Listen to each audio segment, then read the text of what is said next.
नमस्कार और आज के इस खास विश्लेषण में बहुत बहुत स्वागत है। आज हम एक ऐसी चर्चा करने वाले हैं जो सुनने में थोड़ी अजीब जरूर है, पर इंटरनेट पर इसने सच में तहलका मचा दिया है। हम बात कर रहे हैं कॉकरोच जनता पार्टी की।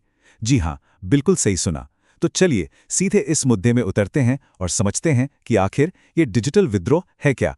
अब सबसे पहला सवाल दिमाग में यही आता है कि आखिर लाखों पढ़े लिखे डिग्रियां हासिल किए हुए युवा खुद को कॉकरोच क्यों कह रहे हैं। सुनने में ये किसी छोटे मोटे मीम या मजाक जैसा लग सकता है, लेकिन जब हम इसकी गहराई में जाते हैं तो पता चलता है कि ये कोई आम मजाक नहीं है, बल्कि एक बेहद बड़ा सुसंगठित और सीरियस डिजिटल मूवमेंट बन चुका है जो मौजूदा सिस्टम पर कड़े सवाल खड़े कर रहा है।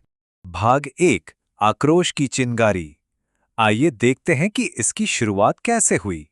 कहानी शुरू होती है 15 मई 2026 को। हुआ कुछ यूं कि सुप्रीम कोर्ट में एक सुनवाई चल रही थी और उसी दौरान एक टिप्पणी आई जिसमें कॉकरोच और परजीवी यानी पैरासाइट जैसे शब्दों का इस्तेमाल हुआ। और बस इंटरनेट पर जैसे तूफान ही आ गया। कुछ ही घंटों के अंदर ये शब्द आग की तरह फैल गए। नाराजगी इतनी तेजी से बढ़ी कि अगले ही दिन यानी दूसरे दिन सोशल मीडिया प्लेटफॉर्म एक्स पर कॉकरोच जनता पार्टी या शॉर्ट में कहें तो सीजेपी का एक गूगल फॉर्म लॉन्च कर दिया गया। सब कुछ इतनी तेजी से हुआ कि किसी को संभलने का मौका ही नहीं मिला। अब यहाँ इस पूरे विवाद के दोनों पहलुओं को निष्पक्ष रूप से देखना जरूरी है। एक तरफ मुख्य न्यायाधीश ने बाद में साफ किया कि उनका इशारा उन लोगों की तरफ था जिनके पास फर्जी डिग्रियां हैं जो सिस्टम को खोखला कर रहे हैं। पर वहीं दूसरी तरफ उन युवाओं का नजरिया था जो सालों से नौकरी की तैयारी कर रहे हैं। पेपर लीक, रद्द होती भर्तियां और बढ़ती उम्र से परेशान युवाओं ने इस टिप्पणी को अपने संघर्षों और अपनी बेरोजगारी पर एक सीधा प्रहार मान लिया। उन्हें लगा कि सिस्टम उन्हें ही कॉकरोच समझ रहा है। यहाँ सबसे दिलचस्प बात यह निकल कर आती है कि युवाओं ने इस अपमान को ही अपना सबसे बड़ा हथियार बना लिया। सोचिए, कॉकरोच एक ऐसा जीव है जिसे चाहे जितनी बार चप्पल मारो वो किसी न किसी कोने में बच ही निकलता है ना? वो हार ना मानने का सर्वाइवल का एक बहुत बड़ा प्रतीक है। तो युवाओं ने इस शब्द को अपनाया और उसी सिस्टम को चिढ़ाने के लिए इसका इस्तेमाल शुरू कर दिया जो उन्हें नजरअंदाज कर रहा था। ये अपने आप में एक बेहतरीन मनोवैज्ञानिक पलटवार था। भाग 2, सीजेपी की योग्यता, आलसी और बेरोजगार। चलिए इस पार्टी की अजीब शर्तों पर नजर डालते हैं। अब इस पार्टी का हिस्सा बनने के लिए ना तो किसी को झंडे उठाने हैं और ना ही रैलियों में जाना है। इसकी योग्यताएं बिल्कुल अलग हैं। पहली शर्त, उम्मीदवार का घोर बेरोजगार होना जरूरी है। मतलब डिग्रियां तो हैं पर ज्वाइनिंग लेटर का कोई अता पता नहीं। दूसरी शर्त, आलस्य की चरम सीमा। देश तो बदलना है लेकिन अपनी रजाई से बाहर निकले बिना। तीसरी शर्त है 24 घंटे ऑनलाइन रहने की क्षमता। आंखें दुखने लगें पर फोन नहीं छूटना चाहिए। और चौथी शर्त, मीम बनाने में महारत, ताकि सारा गुस्सा वायरल व्यंग्य के जरिए निकाला जा सके। ये बातें सुनने में बहुत मजाकिया लगती हैं, पर ध्यान दे तो ये आज की हाइपर ऑनलाइन इंटरनेट संस्कृति की एक बहुत सटीक तस्वीर पेश करती हैं। और अगर अभी भी लग रहा है कि ये सिर्फ कुछ लोगों का टाइम पास है तो जरा इन नंबर्स पे गौर कीजिए।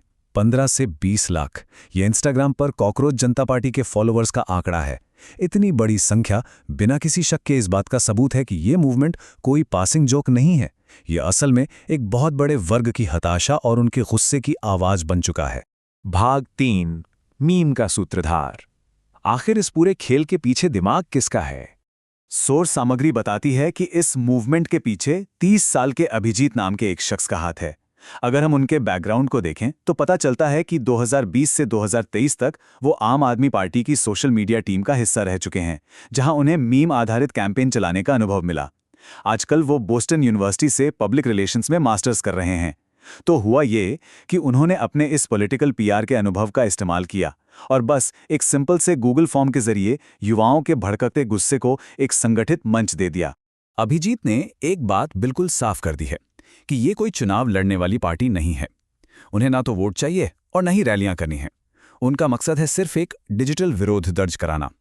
उनका हथियार सीधा और तीखा व्यंग्य है जिसके जरिए उस सिस्टम की कुर्सियों पर बैठे लोगों को आईना दिखाना चाहते हैं। भाग 4, एक आश्चर्यजनक रूप से गंभीर घोषणा पत्र। और ये बात एकदम साफ तरीके से इस घोषणा पत्र में झलकती है। एक तरफ पारंपरिक राजनीति है जहां रिटायरमेंट के बाद सरकारी पदों की मलाई बंटती है, वहीं सीजेपी की सीधी मांग है कि ये सेकंड लैंडिंग्स बंद होनी चाहिए। दूसरी बात, सिर्फ भाषणबाजी नहीं, अगर जनता का वोट गायब होता है तो जवाबदेही तय होनी चाहिए। वो 33 नहीं बल्कि 50% महिला आरक्षण की बात करते हैं।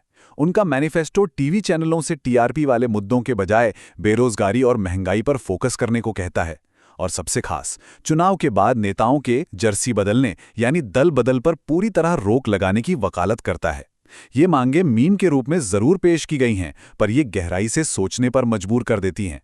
भाग 5, जब उम्मीद की जगह व्यंग ले ले। आइए इसकी असली और थोड़ी कड़वी हकीकत को समझते हैं। तो यहां सबसे अहम बात यह है कि जब उम्मीद जवाब देना बंद कर देती है, तब व्यंग्य बोलना शुरू करता है। ये लाइन पूरी कहानी का निचोड़ है। लगातार पेपर लीक होना, भर्तियों का सालों तक अटकना और सरकारी नौकरी की तैयारी में उम्र का निकल जाना, इन सब ने एक पूरी पीढ़ी को निराश कर दिया है। कॉकरोच जनता पार्टी असल में उन्हीं युवाओं का कोपिंग मैकेनिज्म बन गई है, जिन्हें अब सिस्टम से कोई उम्मीद नहीं बची। जब आवाज सुनने वाला कोई ना हो, तो व्यंग्य ही सबसे बड़ा सहारा बन जाता है।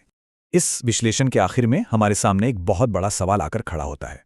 क्या खुद को कॉकरोच कहना और मीम्स बनाना इंटरनेट का बस कुछ दिन का तमाशा है, या फिर ये आने वाले वक्त में असंतोष जताने का नया चेहरा बनने जा रहा है? सोचिए जरूर। जब एक पूरी पीढ़ी सिस्टम से उम्मीद छोड़कर व्यंग को अपना हथियार बना ले, तो ये आगे चलकर क्या रूप लेगा, इस पर विचार जरूर कीजिएगा। आज की इस चर्चा में जुड़ने के लिए बहुत बहुत शुक्रिया।